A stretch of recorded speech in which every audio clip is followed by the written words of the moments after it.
Hi, this is Karen Wessel, and I wanted to make a screencast just to kind of show you around your Google account, show you where you go to log in.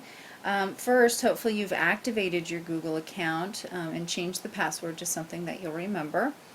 The easiest way to log in is just to go to the Google homepage and you'll see this sign in button right here.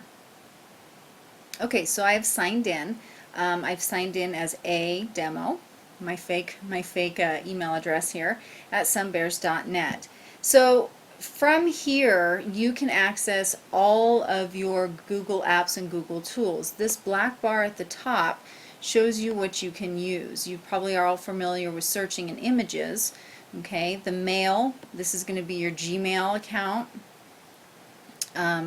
This one, you can actually link this to your sunbears.k12.ca, the district mail. You can have that forwarded to this Gmail account if you'd like, or you can use it as a separate account. But within here, this would be great to use with students when they want to turn in assignments, if you want them to turn them in electronically.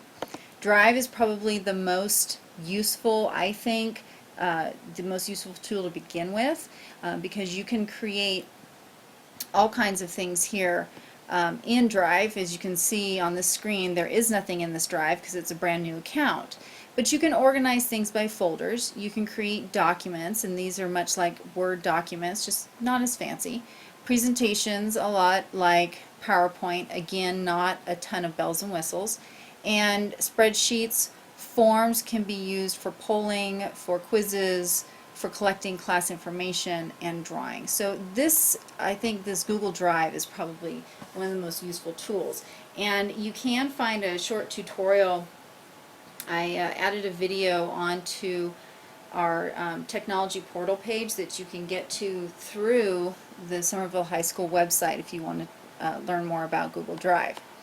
Calendars. Calendars, here you'll find you can create personal calendars, you can create a class calendar, you can create a calendar for a club, and once you start creating calendars, you have to do a little bit of setup, but once you start creating calendars, all of them will be under here, under My Calendars.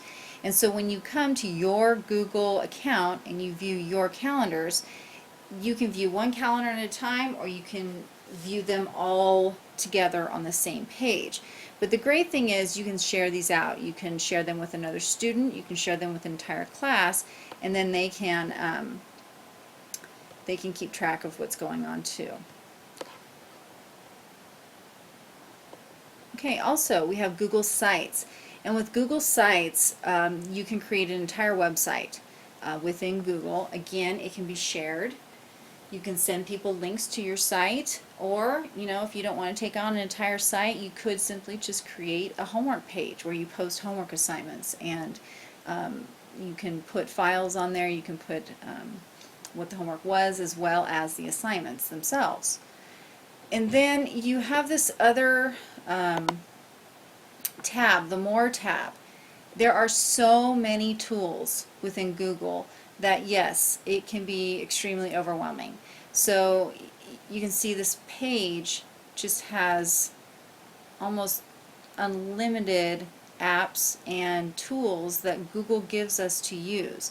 And this is all free. This is all free to use because we have an education account. So feel free to look around. There are a ton of tutorials online. If it does seem a little overwhelming, then I suggest you start with Google Drive. And if you go to the website, there is a tab that is getting started with Google Drive and Google Docs, and there's a lot of information and some tutorials in there that will help you out. So I hope this clears up some confusion and gives you a better understanding of what your Google account can do for you.